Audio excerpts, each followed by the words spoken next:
And let me state what section 41 said clearly.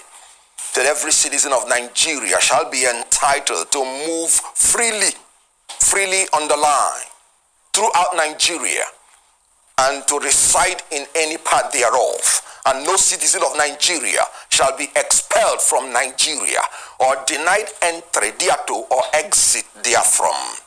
If you put it into context with Edo State, it simply means no citizen of Nigeria can be expelled from Edo State or denied entry into Edo State or exit therefrom. And every citizen of Nigeria has the right to move freely in Edo State. So what the governor said is unconstitutional, it is illegal, it is irresponsible, and it's largely illiterate. Coupled with section 39 that guarantees freedom of expression and section 40 that guarantees freedom of association and assembly. Having said that as a lawyer, let me talk as an opposition leader. This is a direct attack, threat, intimidation of opposition leaders. Recall that Adams Oshomole blocked airports. Even the Minister of Aviation noted that what he did was wrong, yet nobody threatened him, nobody locked him up. If it were an opposition leader, he would have been in jail cooling off before anything is said and done. But whenever you come to APC, your sins are forgiven.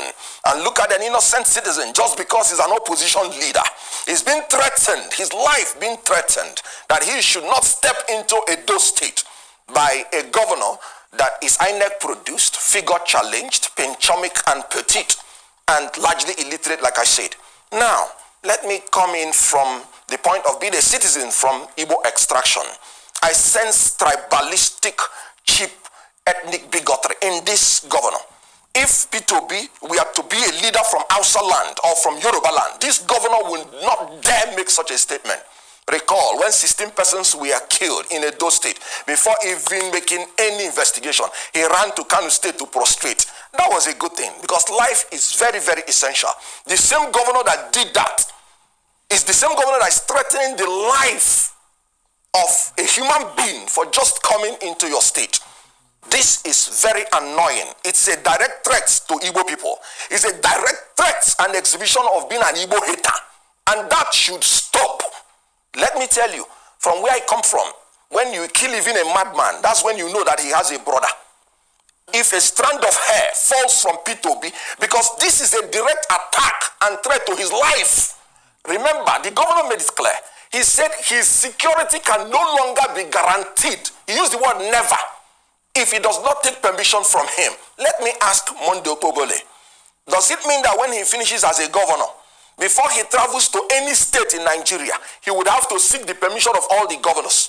Okay. Does it mean that 200 million Nigerians, before they step into Edo State, they would have to seek permission from the governor? Okay. And in the case of AMPP versus the IGP, the law has even been made clear that you don't even need permission, even when you want to embark on a protest. And I'm talking about peaceful protest. Okay. If you don't need permission when you want to embark on a protest, how can a governor be talking about permission to visit a state that is in bad taste?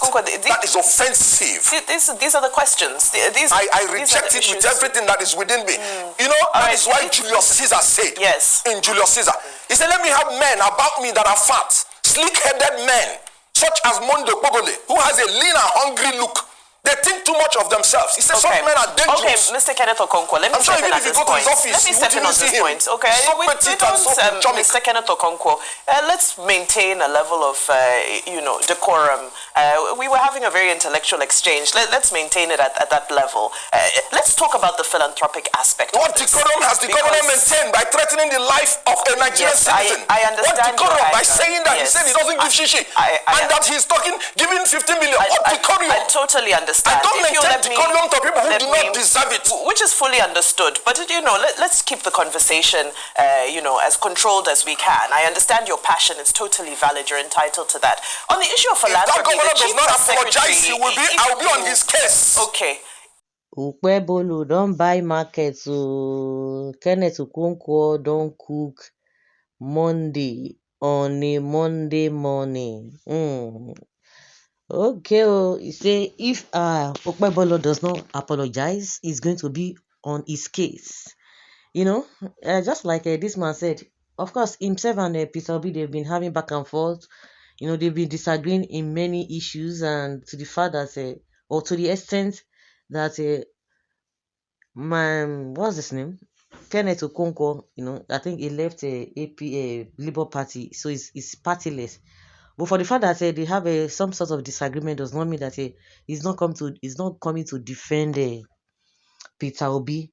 And that was one of the things that he has been telling Obi, that Obi, from what he said now, I can really see some of the things that he does not like about Obi. Kenneth Okonkwo does not like about Obi. And one of the things is that Obi is too calm. That if they give you one, you give them 10. But that is not the nature of Obi. If Obi had done that, he would have played into the hands of this APC, and it would have been a different ball game entirely. Obi has a wisdom. I appreciate Kenneth Okonkwo. Like Rufai said, everybody has this way of doing things. He does not have this forceful character, so be it, and it's working for him. And that is what is really paining the ruling party, because they have been looking for ways to make sure that this man fall into their trap, and that will be the end. And that is the reason why this Okpebholo is still coming. And it's not going to really fly, because they are trying to pin the death of 3 people they claimed that died on Peter Obi, but it's not going to work.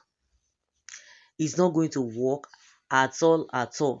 And again, from what this man said, because maybe when you watch the full interview, Robert Abasi,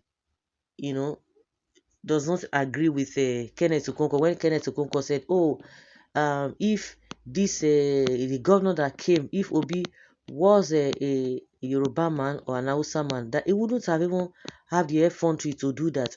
It is all about trying to make sure that this issue of ethnicity, that is the area at which Kenneth Okonkwo dragged the issue, but he said he does not agree with that. Which of course initially I was like, what is wrong with this guy? Why would you be saying such a thing? That this and that, Igbo, this and...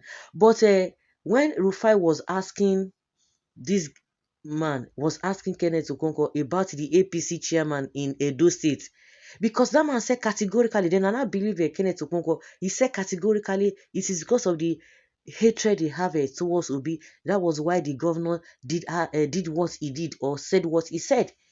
So are you going to blame Kenneth Okonkwo from saying that if you have listened to the message, or the message of that APC chairman, you understand Kenneth Okonkwo?